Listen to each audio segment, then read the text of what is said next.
Est-ce que vous saviez que c'est plus facile d'injecter une émotion et une identité dans des objets, dans des peintures, que dans les personnages et dans les portraits? Et quand on dit ça, ça paraît pas logique, mais en fait, si.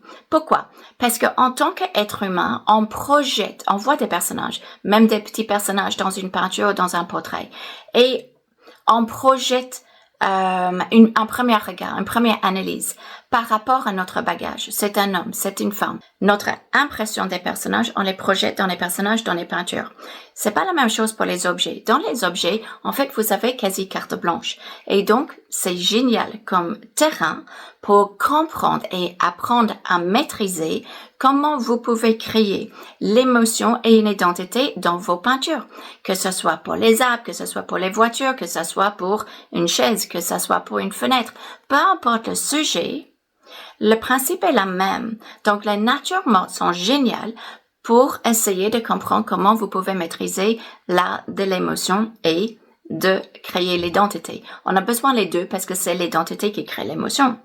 Donc, si vous vous souvenez, il y a des années, Vincent Van Gogh a fait toute une série de peintures sur les chaises. Des chaises. Les chaises étaient peintes par nombreux artistes, mais dans les peintures, on peut projeter une émotion, on peut projeter une identité. Et donc, Vincent Van Gogh, qu'est-ce qu'il a fait? Il a peint plusieurs objets de la personne dans laquelle lui, il est représenté par la chaise dans sa peinture pour que justement ça soit identifiable. Et parfois, les chaises ont été utilisées pour créer un sentiment de vieux, un sentiment de quelque chose passé, de nostalgie, d'une absence ou d'une présence. Donc, en fait, la charge émotionnelle est ce que l'artiste met. Ce que l'artiste veut dire. Si vous maîtrisez ce outil, en fait, c'est quelque chose que vous pouvez même ajouter dans vos peintures avec les personnages et avec les portraits.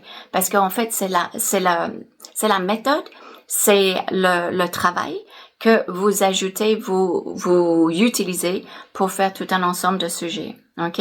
Donc, ce que je voudrais faire ce lundi 25 août, c'est je voudrais passer un petit peu le début du live pour focaliser sur comment est-ce qu'on crée du volume pour que le volume est bien ressenti, pour qu'on ressent ce volume. Que ça soit juste le pied d'une chaise, que ce soit l'arrière ou l'avant d'une chaise, que ça soit l'espace autour de la chaise. Comment est-ce qu'on travaille sur la surface deux-dimensionnelle un effet de volume et de profondeur?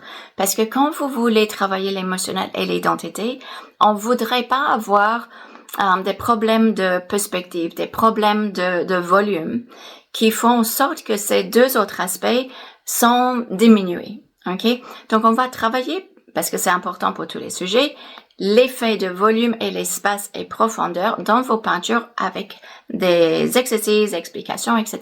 dans la première partie du live. Après, on va faire la peinture de cette chaise qui est magnifique, mais fort en émotion. Si vous voulez venir lundi, quelque chose que je vous suggère. Joue le jeu. Regardez la photo.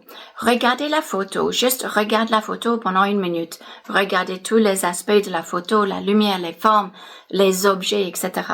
Et essayez de déterminer ce que ça déclenche chez vous. Quels sentiments, quelles émotions est-ce que ça déclenche chez vous? Parce que ça sera différent pour tout le monde. Il y aura quelqu'un qui me dit c'est la fin de la journée après le travail.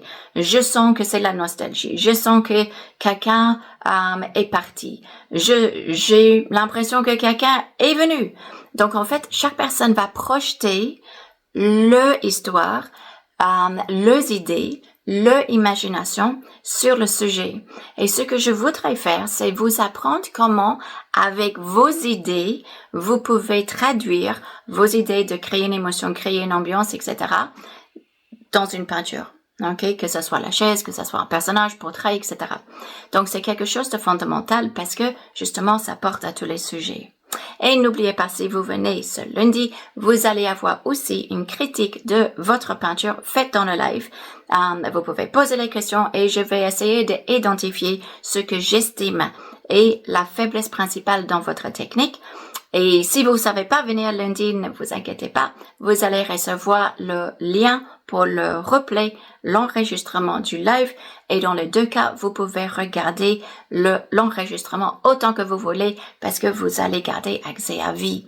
Donc, voilà ce qu'on va faire lundi 25 août. Donc, je vais vous dire à lundi.